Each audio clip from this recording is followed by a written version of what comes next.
Welcome to the channel. If you're new here, make sure to hit the subscribe button and turn on notifications so you never miss our daily military analysis updates. Now let's get into today's briefing. Welcome dear viewers and subscribers. You are watching the Ruslan Belov channel, and today in this episode, we will break down in maximum detail the military and political situation unfolding in Ukraine as of February 21st, 2026. The past 24 hours have been exceptionally packed with events of the utmost significance, events that demand careful examination and thorough analysis. So without wasting any time, let us get straight to the point and go through everything in order. During the night, according to data received from Ukrainian sources, the Russian Federation deployed approximately 121 unmanned aerial vehicles in strike operations. This is a considerable figure that speaks to the high intensity of drone usage throughout the current campaign. The primary targets struck during this night were energy infrastructure facilities in the southern regions of the country. Open sources, including authoritative conflict monitoring mapping services, record strikes predominantly against two regions, the Odessa Oblast and the Zaporizhzhia Oblast.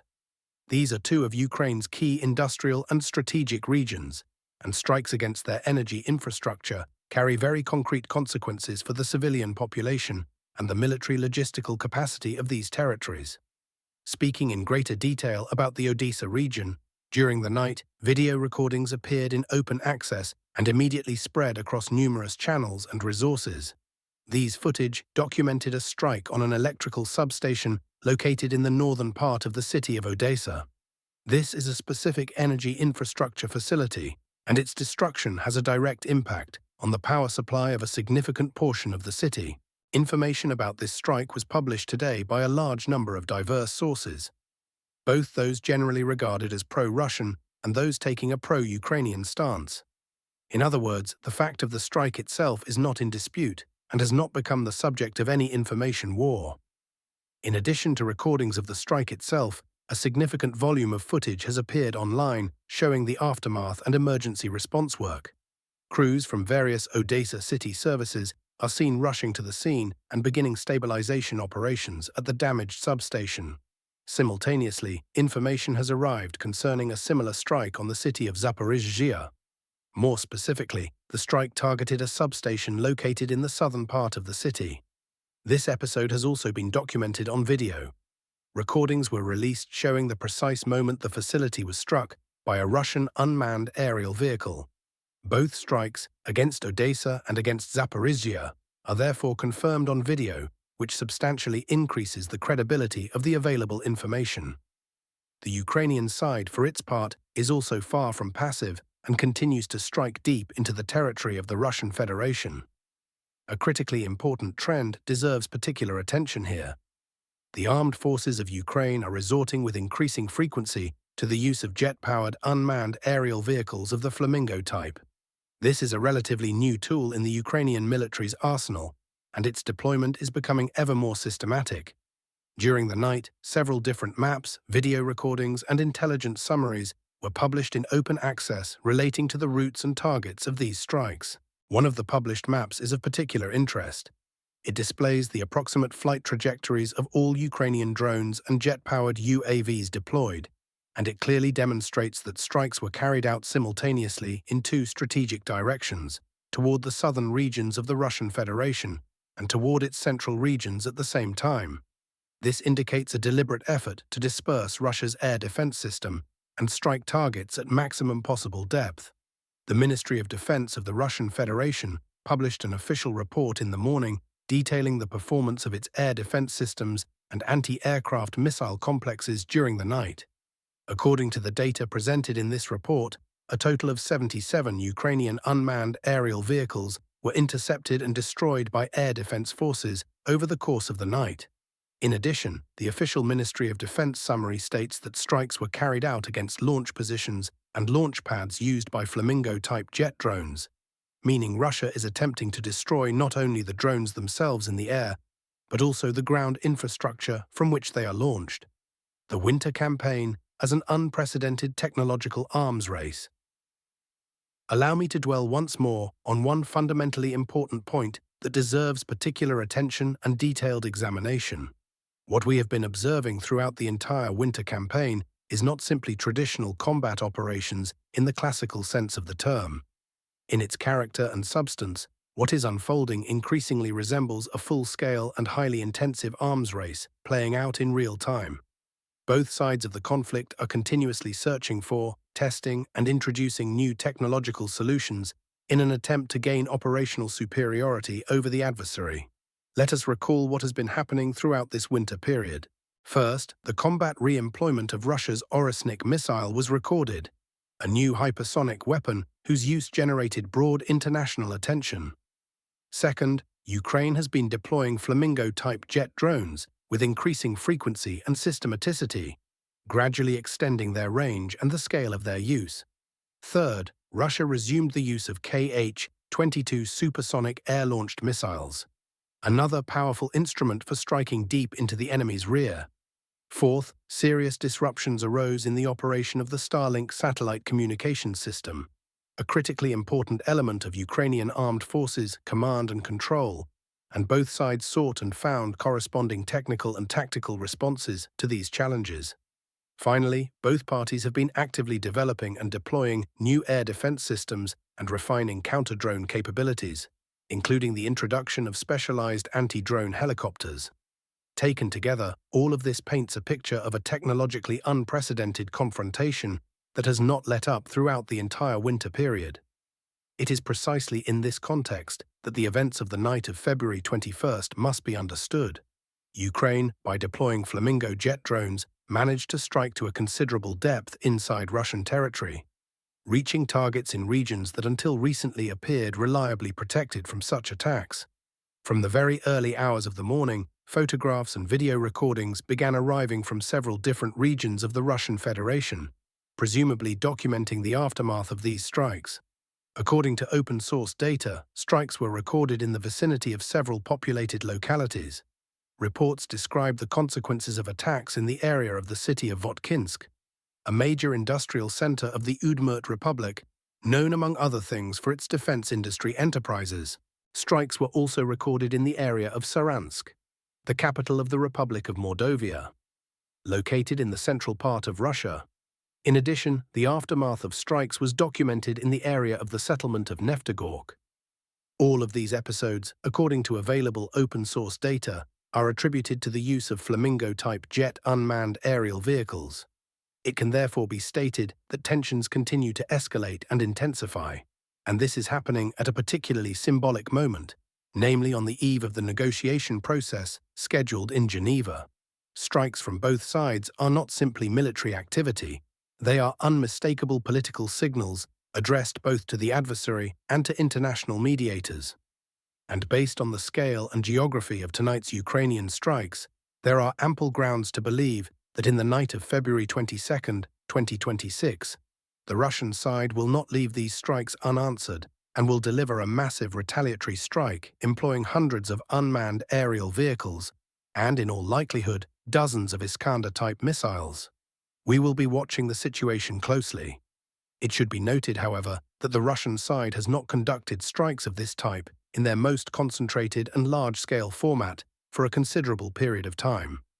Unlike Ukraine, which conducts mass attacks with large numbers of drones on an almost daily basis, Russia resorts to strikes employing a critical mass of strike assets significantly less frequently. Such episodes occur roughly once every 7 to 10 days. Frontline situation, the line of contact. Let us now turn directly to the analysis of the situation along the line of contact, where today has also brought a series of significant and noteworthy events. Zaporizhzhia direction. On the Zaporizhzhia axis, pro-Russian sources are recording active offensive operations by Russian forces along several vectors simultaneously. These include advances in the direction of the settlements of Rozdvianka and Vozdvizhivka, as well as toward Verkhnya Tersa, Hirka, and Hulyaipole, from starting positions in the area of Hulyaipole. Experts and sources from the pro-Russian camp are offering relatively optimistic assessments of the progress of this offensive, characterizing it as successful. That said, a caveat is necessary. As of the morning of February 21st, no video recordings, geolocation data, or any other materials that could independently confirm specific advances on this sector had been published. Nevertheless, confirming information may well appear in the near future as new materials are published. It is important to recall why this particular sector is notable from an operational standpoint. This line constitutes the most critical and essential defensive perimeter, protecting the settlement of Orikhiv itself, as well as the western strategic axis toward the city of Zaporizhzhia. In essence, these are the largest populated localities on the route to Zaporizhzhia. And should the armed forces of Ukraine lose control of these villages and settlements, Russian forces would gain the opportunity for a substantial operational advance. This would effectively mark the beginning of direct combat operations for the city of Orikhiv, an important anchor point of Ukrainian defense in this region. Dobrovolsk direction. The Dobrovolsk sector of the front has again produced a whole series of map corrections, and this has now been happening for several consecutive days, which is in itself a telling indicator of the high level of activity on this axis. Today's corrections are based primarily on publications and video materials coming from pro-Russian sources. However, despite the diversity of the published data, they all point to the same thing. At this time, the Russian side is conducting an active dynamic offensive on the Hrushin-Serhivka sector of the front. The objective of this offensive, to all appearances, is both settlements simultaneously, both Serhivka and Hrushin, with operations advancing toward both objectives at the same time. What is the strategic logic behind these actions? The Russian side is seeking to create a buffer zone, a protective zone, between the settlement of Pokrovsk and the immediate front line.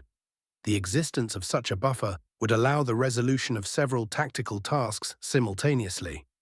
First and foremost, it would enable the reinforcement of the Russian grouping operating on the territory of Pokrovsk itself, primarily through the redeployment of additional FPV drone operators and crews who would be able to work from more secure and convenient positions.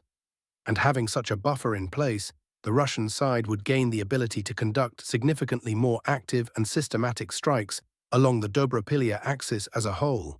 For a vivid understanding of the pace and dynamics of what is occurring, let us once more trace how exactly the map was corrected on this sector over the past several days. The picture as of the close of February 18th. One state of affairs. By the end of February 19th, already noticeable changes. By the end of February 20th, Russian units are approaching Hrushin and beginning to enter it. Finally, by the close of February 21st, a substantial improvement in positions across the entire extended front sector from Serhivka to Hrushin. In parallel, airstrikes continue against armed forces of Ukraine positions in the northwesterly direction. The offensive here is being conducted with considerable intensity. This is particularly noteworthy in light of the preceding history of this axis. For practically the entirety of January and a significant portion of February, this sector remained relatively stable and gave no cause for serious concern. Moreover, certain Ukrainian experts and analysts had already begun to express the view that the situation on the Pokrovsk axis had broadly stabilized, and that the situation had moved into a phase of stable positional confrontation.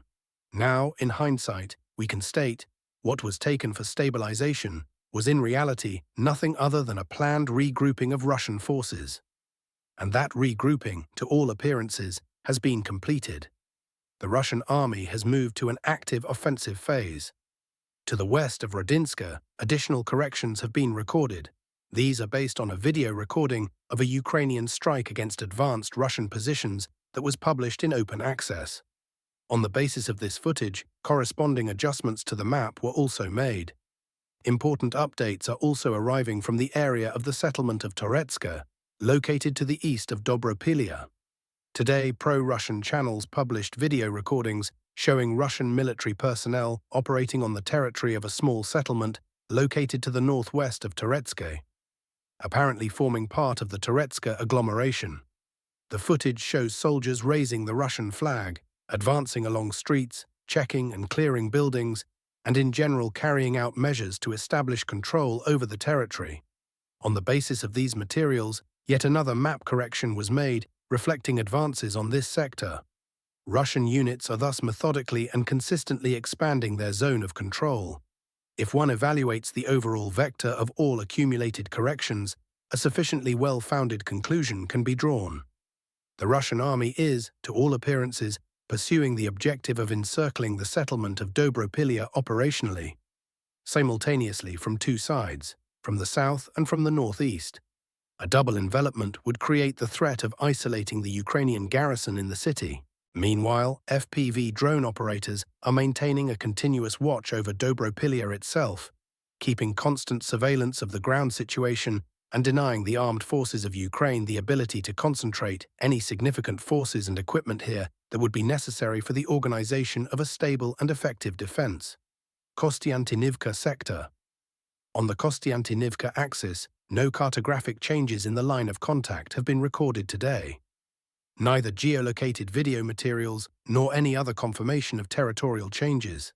At the same time, a significant number of video recordings have appeared in open access today, showing Russian FPV drone operators conducting precision strikes against Ukrainian armed forces positions in the northern part of the city of Kostiantynivka. The character of these strikes stands out. The overwhelming majority of them are directed against armored vehicles and other transport. This particular emphasis on equipment as the primary target tells us a great deal. As a rule, such a pattern is indirect but highly persuasive evidence that large Ukrainian military units are currently being redeployed to this sector, in all probability with the aim of stabilizing the front and preventing a breakthrough. Sloviansk direction. The Sloviansk sector of the front is producing several truly important and significant updates today, each of which deserves separate attention. Let us begin with the settlement of Minkivka, situated along the important M03 highway.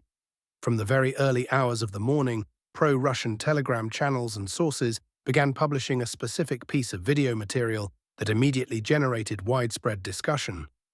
In this footage, a Russian serviceman is shown holding a Russian flag while standing at the northern extremity of Minkivka, at the very outermost point of the settlement. The specific geolocation of this video was established, and on the basis of it, a corresponding map correction was made. The context must be recalled. Over the past several days, various pro-Russian experts and analysts, as well as pro-Ukrainian mapping services, had been reporting that the Russian army was conducting an active offensive in the space between the M03 highway and the Siversky Donets-Donbass Canal, advancing in a northerly direction toward the settlements of Fedorivka Druha and Dibrova. Today's video material constitutes direct and weighty confirmation of this data.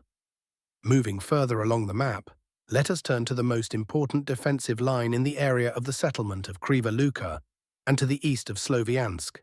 On the evening of the previous day, pro-Ukrainian mapping services published information that can, without exaggeration, be described as critically important. According to this data, over the past 24 hours, Russian forces managed to significantly improve their positions in the area of Kriva Luka and effectively complete the full operational encirclement of this settlement. At present, it is difficult to state with any confidence whether a Ukrainian garrison is still present on the territory of Kriva Luka, or whether it has already been withdrawn. However, one thing can to the north, the Siversky Donets River to the north. The Siversky Donets River serves as a natural obstacle. Furthermore, yet another fundamentally important trend is clearly visible. The Russian army appears to be in the concluding phase of the battle for the most significant and powerful strongpoint of the armed forces of Ukraine on this sector of the front.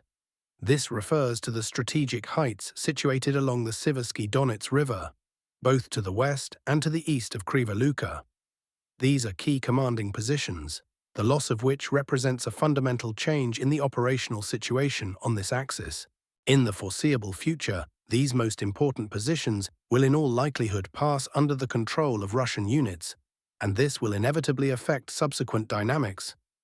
The pace of the Russian offensive in the direction of the settlements of Rye-Oleksandrivka and Mykolaiivka will increase substantially.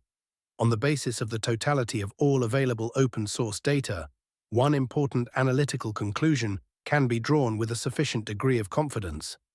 The Sloviansk offensive has been and remains, to all appearances, the only full-scale, large-scale offensive operation of the armed forces of the Russian Federation within the framework of the entire winter military campaign. It is here that the primary offensive effort was directed. It is here that the main battle of the winter has unfolded. Updates are arriving from slightly further north, from the area of the settlements of Vovchi Yar, Korovy Yar, and Karpivka. This morning, the Ministry of Defense of the Russian Federation included in its official summary a statement that in the course of the continuing offensive, Russian forces managed to significantly improve their positions in the area of the settlement of Karpivka. On the basis of this official report, the map was also corrected accordingly. Looking at the overall picture, the following becomes evident. Russian units are approaching the final phase of combat operations in the northern sector of the Donetsk region. As of today, only a handful of settlements in this part of the region remain under the control of the armed forces of Ukraine. These are Rubtsy, Yatskivka, Krimki, Korovy Yar, Vovchi Yar and Lozova, as well as Oleksandrivka. The list is short, and this speaks eloquently to how far Russian advances have progressed in this direction. In the near future, Russia will in all likelihood intensify the pace of its offensive here, seeking to complete the battle for the northern envelopment of the Donetsk region in the shortest possible time. Once this is achieved, a significant portion of the freed-up forces and resources may be redirected for further offensive operations directly towards Sloviansk. From the north and northwest, that is, from precisely those directions currently least covered by Ukrainian defenses. Other directions. On the Kupiansk sector of the front, no significant changes in the situation have been recorded over the past 24 hours. Conditions remain relatively stable without any territorial shifts. An identical picture is observed on the northern axes as well. Stability is noted there too, without any meaningful changes in the line of contact. That concludes today's briefing. We have examined all the key events and processes shaping the current military situation. The situation continues to develop dynamically, and the events of the coming 24 hours, above all the possible Russian retaliatory strike in the night of February 22nd, will require equally close attention. Thank you for watching and following our coverage. Subscribe to the channel, like this video, and all the best to you.